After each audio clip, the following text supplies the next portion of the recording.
Досхан Қалиұлы Жолжақсынов 1951 жылы Шығыс Қазақстан облысының Күршім ауданында туған. 1969-73 жылдары Құрманғазы атындағы консерваторияның театр факультетін КСРО халық артисі Хадиша Бөкеева классында оқып бітірген. Театрда 50-ге тарта, кинода 40-қа жуық рөлдерді сомдады. 1995-2001 жылдар аралығында Ғабит Мүсірепов атындағы академиялық жастар және балалар театрында директор болды. Қазақстанның халық артисі, мемлекеттік сыйлықтың иегері, үздік рөлдері үшін бірнеше халықаралық жүлделерді жеңіп алған. Бос уақытында саятшылықпен айналысады. Балалы шағалы. Ассаламағалейкум, қадірлі көрермен. Бүгін шынның жүзінде мемлекеттік сыйлықтың иегері, халық артисі Досхан Жолжақсынов ағамыз. Қош келдіңіз, Досхан аға. Рахмет. Досхан аға, сіз актер болғасын, сізді әртүрлі кейіпте көрдік. Енді бүгін тақырбас болып кепсіз. Фильмге түсіп жатырсыз ба? Мынау қазір енді өзі үлкен бір уақиға болып жатыр. Біріншіден Қазақфильм киностудиясында көптен бері өзі талай есіктер жабылып қалып еді. Үлкен бір қозғалыс пайда болды. Творчестволық үлкен бір тебіреніс пайда болды. Көшпенділер киносы бүкіл өзінің соңғы нүктелерін қоюға қазір әзір осы санаулы күндер. Соның ішінде бір аптадай уақыт болды. Мені Ғалдан Сереннің рөліне бекітті. Өзіңіздің көңіліңізден шыға ма осы рөл? Көңілімнен шығады. Жалпы өзі бұл өте қиын тұлға ғой. Осы Ғалдан Сереннің арқасында қазақ 9 жылға соғыстан тыныс алған. 9 жылға бейбітшілік алған. Ғалдан Сереннің арқасында? Ғалдан Сереннің арқасында. Ғалдан Серен мен Абылай ханның бірін-бірін біліп, бірінің бірі қадіріне жеткенінің арқасында. Екі тұлға ғой. Сіздікі қосалқы рөл емес қой, Жоқ, қосалқы рөл емес. Осы Ғалдан Сереннің өзі. Сондықтан қойғамыздың осындай бір... Ғалдан Серен ал фильмнің ішінде әжептәуір қандай бұл басты кейіпкерлердің бірі болып есептеледі. Ал енді бас кейіпкерімізді қазақты басқа жұрт ойнайды екен. Сіз қалмақты ойнайды екенсіз. Жалпы осы мына шетелдіктер ойнап жатыр, жаңа Декаскис дедік, Джет Ли дедік, тағы да бар Голливудтық жұлдыздар. Осы қазір мына жұрттың пікірі екіге жарылып тұрғандай. Біреулер Голливудтықтардың түсіргені жөн дейді. Енді біреулер көшпендіні өзіміз түсіруіміз керек еді, олар біздің жан дүниемізді түсінбейді дегенге келеді. Осы жағынан сіз не айтар едіңіз? Сіз қай пікірге қосыласыз? Жалпы өзі осы Әл-Қисанның басынан бастасақ, кейде ойлайсың, өзімізге де сол керек пе деп. Бұл қазақ өзі мақал мәтелге келгенде мықты да, іс-әрекетке келгенде шілдің боғындай болып кететін жайы бар. Дәл осы тұста да біз жаңағы бір жағадан бас бір жеңнен қол шығара алмадық. Бір-бірімізді түртпектеп, бір-бірімізді сүріндіріп, сол тартыстың арқасында аяғында жем болғандай түріміз бар. Бірақ әлемге таныту үшін, әлемге танылу үшін кино базары деген бар. Кино базарына ол кез келген мүйізі қарағайдайлардың өзі шыға алмайды. Сондықтан бұл ойдың төркіні дұрыс па деймін. Шетелдік Голливудтық режиссерлардың келгені, оның ішінде Милош Форманның продюсерлігімен оның шәкірті Иван Пассердің келуі. Содан кейін жалпы бұлардың түсіру тәсілі, жұмыс істеу тәсілі, уақыттың бағасын білуі. Бір ғана әттеген ай болуы мүмкін, ол тікелей тарихи кейіпкерлерге келгенде. Бұл енді көп дау-дамай туғызған тақырып, бірақ дей тұрғанмен тарихи кейіпкер Ораздың, тарихи кейіпкер Шарыштың, Әбілмансұрдың ғашық болатын қызы Гаухар, Ербол деген кейіпкерлер бар. Бұлардың енді қаншалық тарихи екенін білмеймін. Енді Әбілмансұр, Ораз, Шарыштар тарихи кейіпкерлер. Міне осылардың рөлінде шетелдіктердің болғанына мен өзім іштей күйзелем. Азамат ретінде, отаным сүйген азамат ретінде. Сондықтан енді дей тұрғанмен әлі бұл бекітілмеген шаруа болу керек. әлі ойланатын болар. Ана бір жылдары Ғабит Мүсірепов атындағы жастар мен балалар театрында басшылықта болдыңыз. Одан кеткелі бірнеше жыл болды. Көптен елдің көзіне көрінбей кеттіңіз. Немен айналысып жүрдіңіз? Әрине енді бұл менің жалпы театр тақырыбы менің өзім ішкі бір жеке басымның тауқыметтерімнің бірі. Сол басшылықтан өзімнің жеке творчестволық мендігім өгейсіп қалды деп арыз жазып едім, ол рас. Содан бері театрдан біраз қол суыттық, енді оның ішінде денсаулық жағы бар, басқа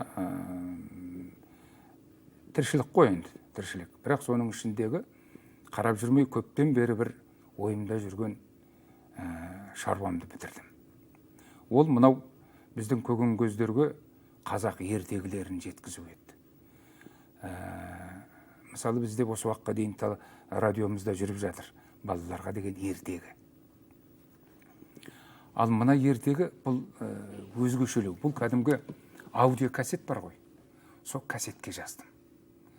Әр кассетте 1,5-2 сағаттық, 3 сағаттық уақыт. Сол сыйғанынша, оны мен енді өзім қал-қадырым келгенше бөлдім. Алдымен тілі енді шыққандарға,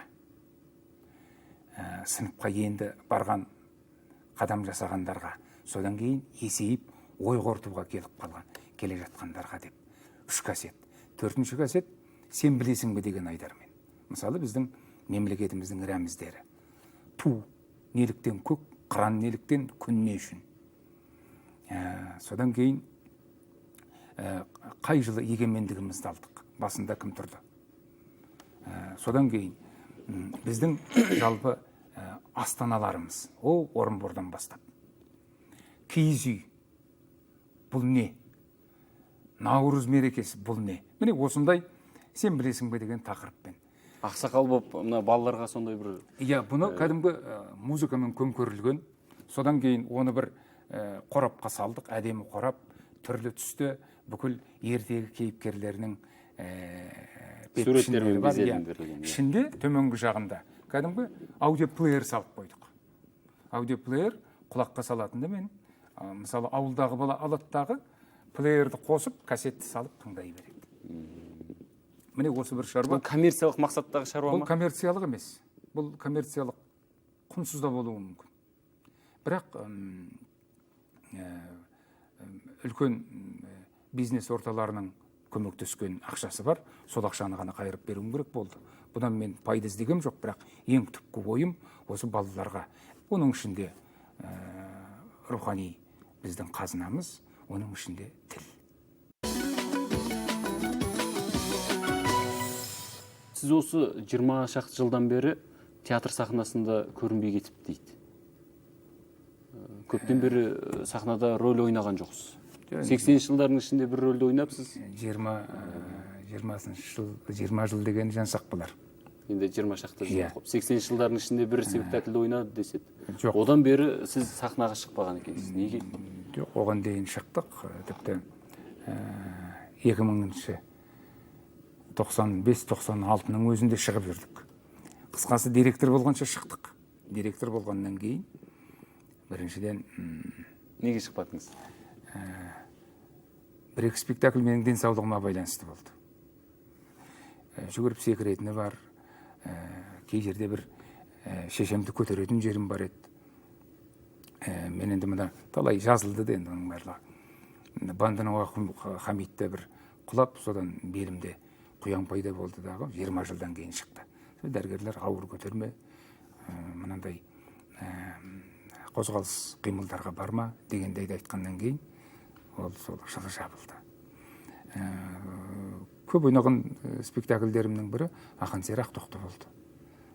Енді ол да кейіпкерлеріміздің біразы дүние салды. Актерларымыз, оның ішінде Қазақстанның халық артистері Мұхтар Бақтыгереев, Мәкіл Құланбаев сынды біздің тарландарымыз. Спектакль әрине енді жаңарып отырды дей тұрған, мен спектакльдің өзінің бір шаршайтын, өзінің бір басқа бір ой толғайтын кезеңі болады. Оның үстіне директорлық келді. Ол кезде мен сол шамам келгенше ойнатуға тырыстым. Режиссер маған осы рөлді сіз ойнаңыз десе, аузынан тартып алғандай, жаңағы директорлық өктемдікті көргендей болып өзімнен өзім, содан мен ондайды қойдым.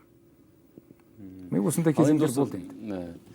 Мынау жаңағы сіз директор болған кездерде осы Ғабит Мүсірепов атындағы жастар және балалар театры мына көп жағынан, мына шығармашылық жағынан дейді, қатты құлдырап кетті деп айтады. Артынан әртүрлі әңгімелер айтылды. Жаңа ғимараттың ішіндегі бір дискотека, тағы бір әртүрлі әңгімелер көбейіп кетті сіз кеткен соң. Осындай артыңыздан осындай сөздердің шығып жатуы неліктен? Мен енді басшылық сізге не үшін қажет болды? Сіз талантты актерсіз. Басшылық маған қажет болмады, шынымды айтайын. Бірақ әлгі сен жанбасаң, мен жанбасам, ол жанбаса деген қанатты сөздер бар ғой. Осыған келгенде мені ұжымым таңдап алды. Кәдімгі соңымнан қалмай, енді сен болмасаң болмайды дегенге келді. Содан мен енді аса көп бәлсінбедім, шынымды айтайын. Ойлап келіп, анағып қол ұшымды бермеске. Содан шешім қабылданған еді. Енді дақпырт сөз, алып қашпа сөз, бұл енді қазаққа ғана жарасатын болар. Кеткеннің соңынан тас лақтырып, құм шашып атамыз. Ол да біздің жинақ кассамызда. Бірақ енді мен өзім олай ойламаймын. Біріншіден театрға деген адалдығым, осы театрда Тәй-тәй бастық сахнасында, осы театрда шыңдалдық, осы театрда өстік, ойнадық, атақ алдық, елге танымал болдық осы театрдың, осы қара шаңырақтың арқасында. Досқандағы, Құман ағаны біз мысалы төлеген ретінде қалды халықтың жадында. Сіз де қанша дегенмен сіз халықтың жадында Хамит болып қалдыңыз. Қарапайым қазақ ауылдағы, мысалы, театр көрмеген, мысалы, ауылдағы қарапайым бүкіл жұрт үшін осылай қалдыңыз, мысалы. Енді қазір сіздің мынау шығармашылығыңызда қандай ахуал жүріп жатыр? Тағы бір Хамитті күтіп жүрсіз бе? Жалпы өзі осы жоспарлау, жоспар құру, бұл өтіп кеткен. Жоқ, жоспар емес, өзіңіздің дәл қазіргі шығармашылық ахуалыңыз қалай? Ішкі жан дүниеңізде бір рөл таба алмадыңыз ба? Соны айтайын деп тұрмын. Қалай болды? Осы жоспарлау өзі постсоветтік ойдан қалғандай. Жалпы өнер адамына жоспар құру, бұл жалпы бір кездейсоқтық күткендей дүние. Өзі дайын болу керек әр нәрсеге, әсіресе актерлар. Мен енді өзімді күнделікті дайындайым десем өтірік емес. Содан кейін мен ол аспаннан түсетін дүниені күткім жоқ. Өйткені бәрін білесің, оны қайдан іздейсің? Киностудияңда ақша болмай жатса, мысалға. Сондықтан енді өзінің кезегімен деу керек. Міне бүгінгі күн иншалла Қалдан Зерен үлкен рөл еншіме дейді. Халықтың бір танымал, белгілі адамысыз. Сіз сыйлық айтып барған жеріңізде жүрді. Осы өзіңіздің сыйыңызды халықтың, елдің алдында, бәлкім биліктің алдындағы беделіңізді қаншалықты пайдаланасыз? Қайда мен пайдаланып көрмеген адамбыз. Пайдалануды енді өзі қалай түсінуге болады бұның да. Егер бір мұқтаж болып жүрген дүниеңізге пайдалансаңыз, оның жемісін көрсе, ол үлкен жетістік пе деп ойлаймын. Негізі өзі қоғам солай құрылғаннан кейін, оның сол тәсілдерін пайдалану керек. Онсыз іс бітпейді ғой. Мысалы,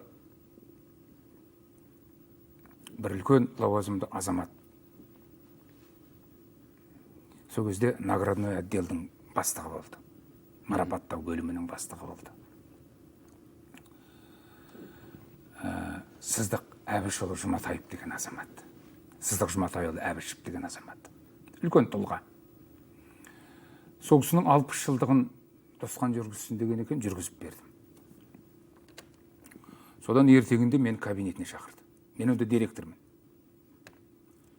Содан айналайын, көп рахмет, сенің алдыңда қарыздармын. Мынау бір ел жұрт орденге ұсынып жатыр. Сен өзің бір нәрсеге ұсынылдың ба деді. Ол кезде біз мемлекеттік сыйлық ұсынып едік. Мына бесеудің хатымен. Мен сонда қабеңді ойнайым. Мен айттым, аға, мен мемлекеттік сыйлық ұсынылдым. Мен бүгінде директормын. Бір атаққа зәрі болып жүрген адамдарым бар. Атап айтсақ, Қасым Жақыбаев, Алтынбек Кенжеков, осы екеуіне халық әртісі. Айдос Бектеміров, Тұрсын Құралиев, Қадырбек Демесіновтер еңбек сіңірген әртісін алатын уақыт болды.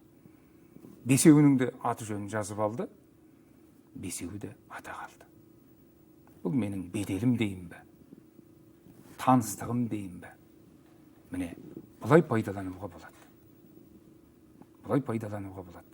Ал енді отбасы ошаққасы біреуді біреуге соғу үшін, біреуді қызметтен түсіру үшін, жоқ болмаса біреуді құлағынан созып, керісінше өсіру үшін. Енді қайдам енді? Ондай жасайтындар болу керек, бар да шығар. Бірақ біз ондайға тыңдамайды ғой бізді. Барсақ та ондайға бара алмаймыз ғой енді біз.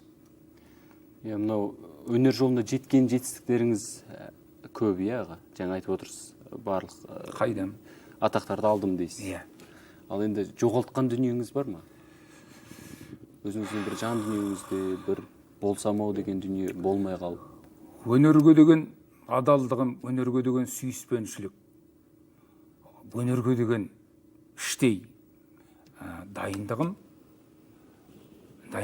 мен ешқашан көңілім толмай қалған емес. Әрқашан дайынмын. Жақсы адамдар дүниеден кеткенде жоғалтатын дүнием көп. Өтер күніне жақын оған дейін де қатты араластық. Мысалы, Нұрғиса ағаммен, ол енді қазақтың нұрағасы ғой, дей тұрғанмен, сол кісіні өзім басқаша түсінгендіктен бе, тұлғалығын, жалпы үлкен суреткерлігін осы кісі кеткенде қатты қайғырдым. Театрымызда талай бағана айтып кеткенімдей қатар жүрген, мені алғаш інім, балам деп қабылдаған, маған кәдімгідей ұстаз болған, сахнада партнер болған қаншама ағаларымыз, апаларымыз кетті. Мен сонымен жоғалтасың. Сонымен бірге өміріңнің бір парағы, жаныңның бір серпілісі ме, жаныңды сыздатар бір сағынышың ба, осылардың барлығы кетіп жатады. Мен өзі ондайды қатты қабылдаймын да, көпке дейін сол қайғының үстінде болам. Бірақ енді жасымыз ұлғайғаннан кейін бе, бұның барлығына үлкен философиялық оймен қарағың келеді, дей тұрғанмен сағынасың. Мысалы, сырт көзге білінбейтін Асқар Сүлейменовтер. Ол кісіге етене жақын күйеу баласы болғаннан кейін етене жақын араласқанда барып, бұл кісінің қандай екен, соншалықты қорғансыз екендігін, пәк жанның тазалығы, ұлылығымен қатар, бірақ қорғансыз болғанда, ауырық болғанда не істерін білмейтін адамдар. Бұл тіршілікке ешқандай дайындықсыз адамдар. Түк істей алмайды. Біреуге барып не бірдеңені айта алмайды, дүкенге барып ештеңені ала алмайтын адамдар. Бірақ олы мына тіршіліктен әлде қайда жоғары көтеріліп кеткен адамдар. Міне осы кісілер кеткенде қандай қайғы болды. Енді айта берсек көп. Менің жоғалтатыным осы жақсыларды жоғалтсам қатты қиналамын.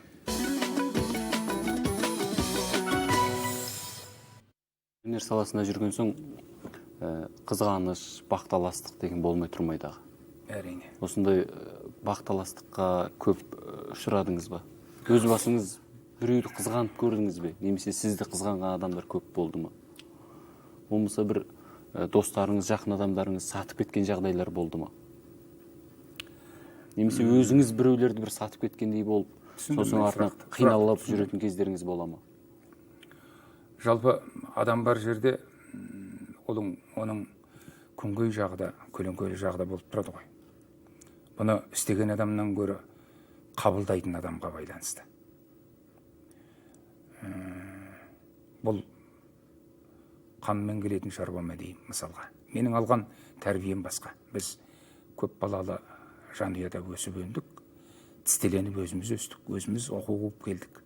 Ата-анамыз бірақ қолдарынан келгеннің барлығын, әсіресе білімге келгенде, жарғылақтары жастыққа тимеді.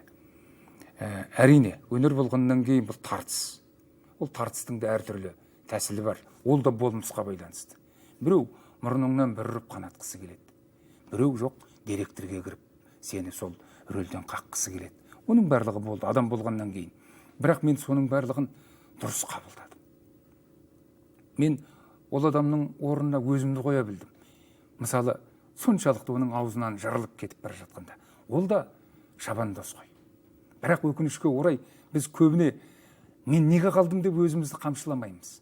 Ол неге озып бара жатыр деп етектен тартуға. Осы уақытқа дейін ол бар.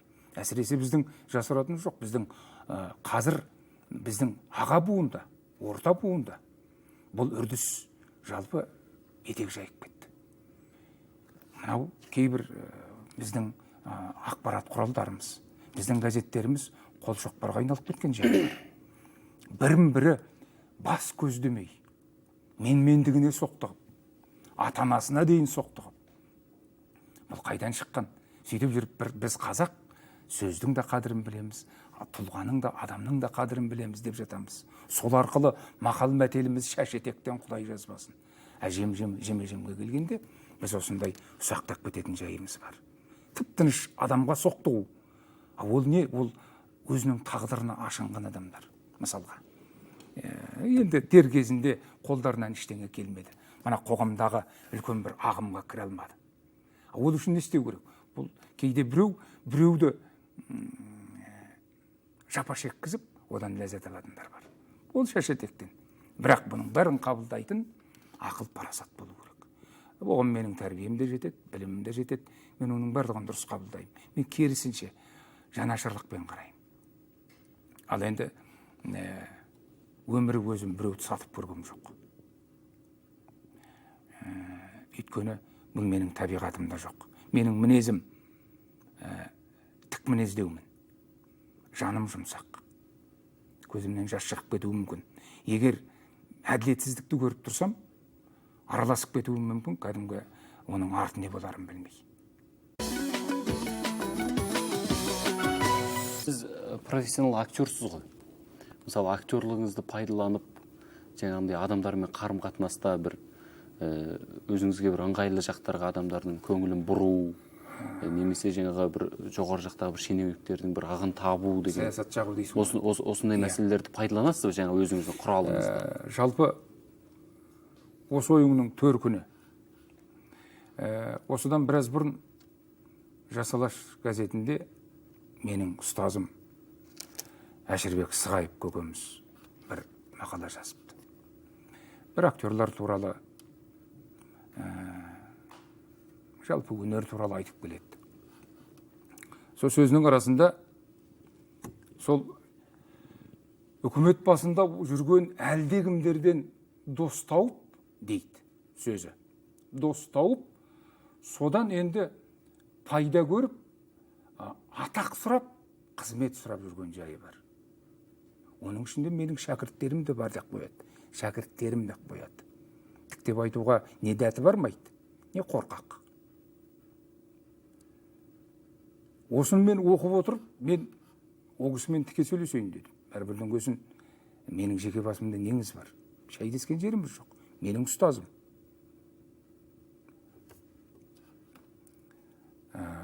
Бұл жансақ. Әрине, менің досым бар. Ол дос шен-шекпенсіз жүргенде дос болған. Бүгінде мемлекет хатшысы. біз кәдімгі жалаң аяқ жүрген кезімізде достастық. Бізді достастырған екеуміздің де өнерге деген құштарлығымыз. Ол досым бүгін туған жоқ. Мен атақ сұрасам, шен-шекпен сұрасам. Мысалға деймін де. Ал шен-шекпен сен бекер алдың дегендер дәлелдеп көрсін.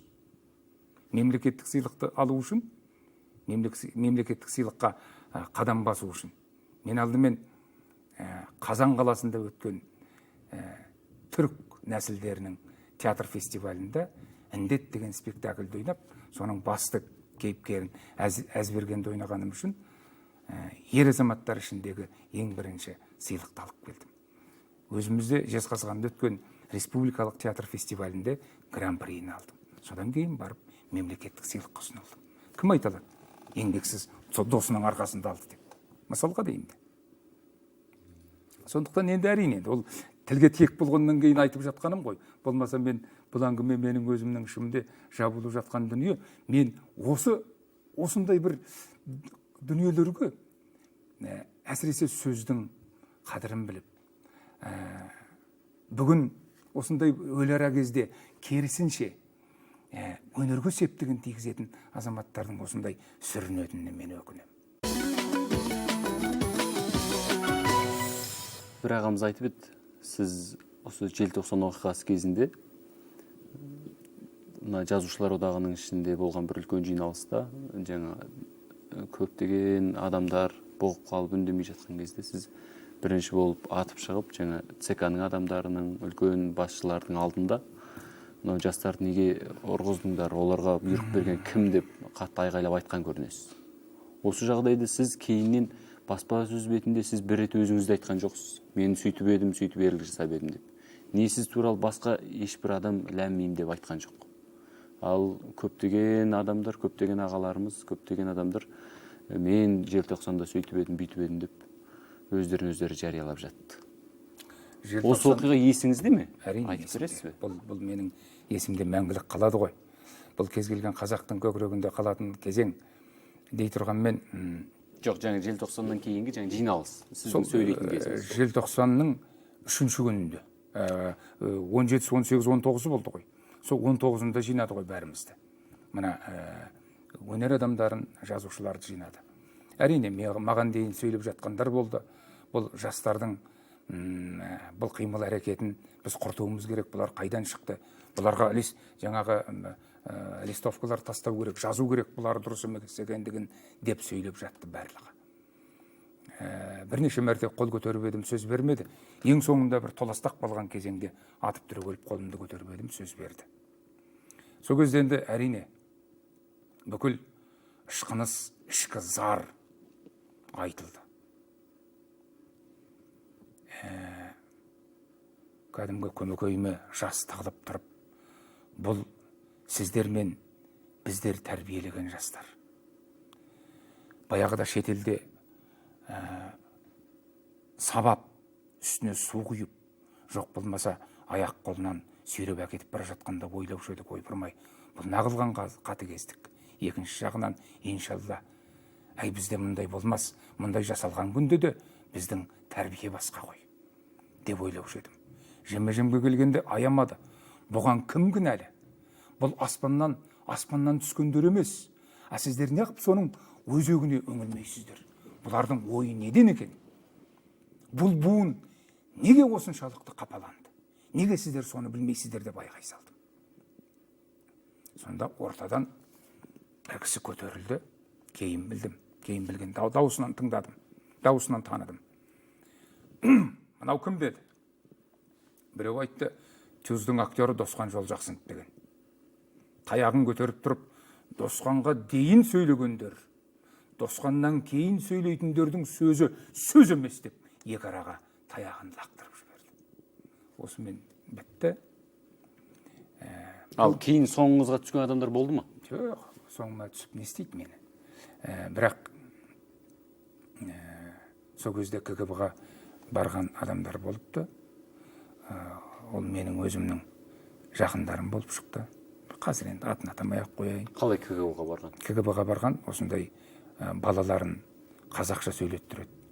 балаларын қазақ мектебіне береді. Желтоқсанға қатысып жүргендердің бірі осы деп. Біздің театрға келген екен, сол кездегі кадр бөлімін басқарып отырған апамыз, тура сол кезде Мәкіл Құланбаев ағамыздың 70 жылдығы, 60 жылдығы жүріп жатқан. Ол кісі сол Мәкіл Құланбаевтың 60 жылдығының ұйымдастыру шараларымен жүр депті. Үш адам келген екен, сонымен кетіпті. Енді бұл менің аңғалдығым болар, мысалға деймді. Оны енді мен жария еткем жоқ, етпеймін де. Ол өйткені менің өзімнің ішкі ойым, менің позициям.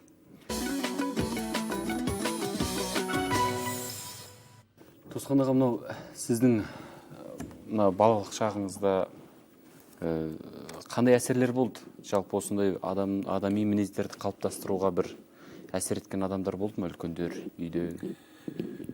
Мен әкемнің қасынан қалмаушы едім. 4-5 жасымда әкем өзі саятшы адам еді. Кәдімгі тазылары болды. 5-6 тазы. Анамыз жарықтық 2 аптада бір моншаға түсіріп тұрады тазыларды. Сонда қалмайтынмын. Жылап кәдімгі, енді мен 4 қыздан кейін туған ұлмын, мені өзі де ренжітпеді. Қасында жатам. Әкем елімізде өте сыйлы болды. Біріншіден сөздің қадірін білді. Екіншіден көкірек көзі ояу болды. Мысалға съез болған кезде ол кісі отырған бөлмеге біз кіре алмайтынбыз.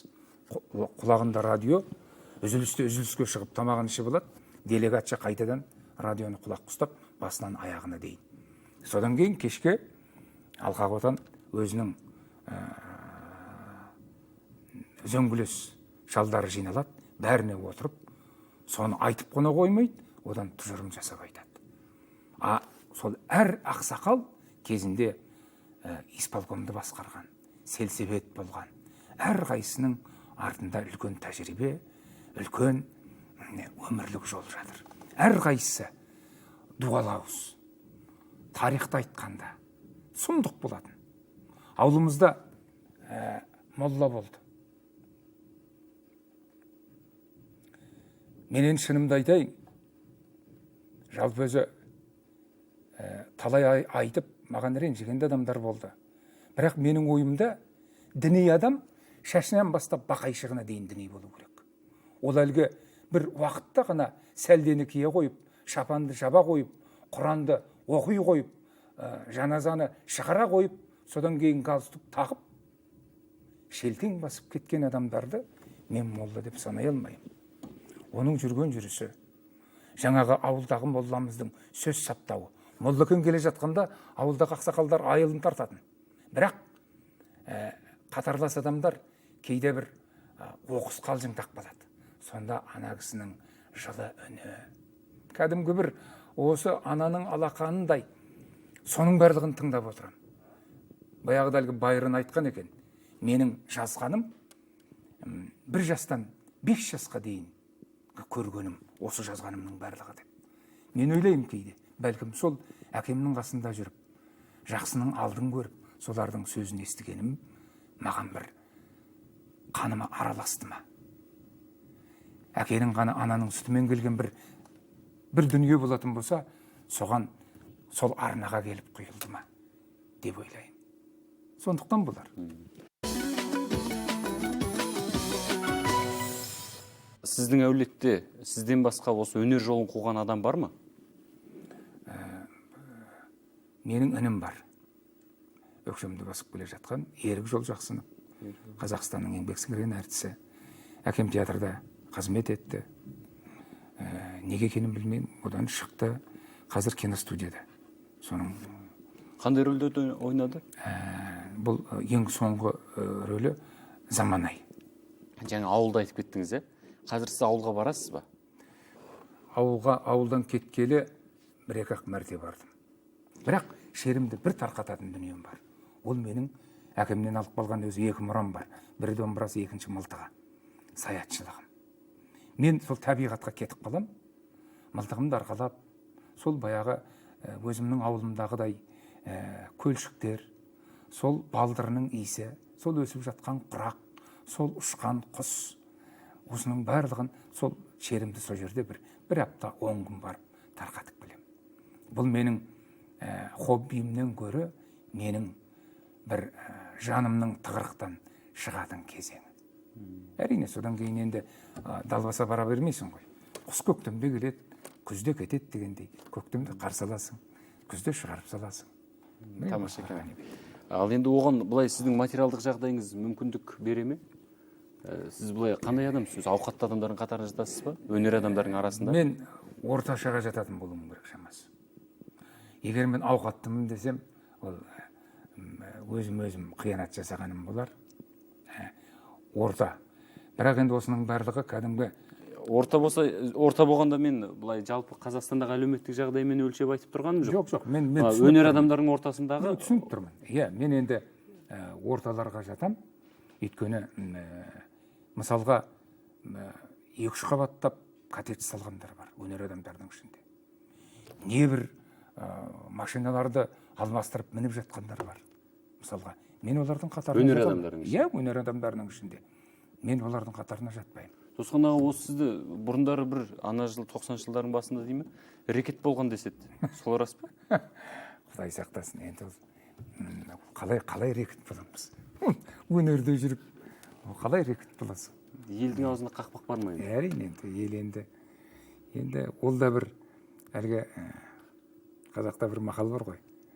Жақсының артынан сөз ереді деген. Енді болатын болар. Рахмет Досқан аға. Жақсы айналайын.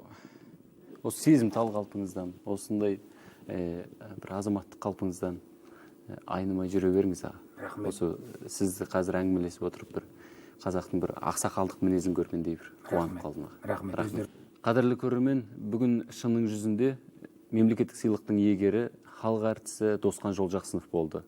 Келесі кездескенше қош сау болыңыздар. Рахмет аға. Шыныңызды айттыңыз ба? Шынымды айттым енді. Шынымды айттым. Жалпы өмірде өтірік айта алатын адамсыз? Мен өзі өтірікке шорқақ адаммын. Кейде өтірік айтсам үйдегілер де біліп қояды.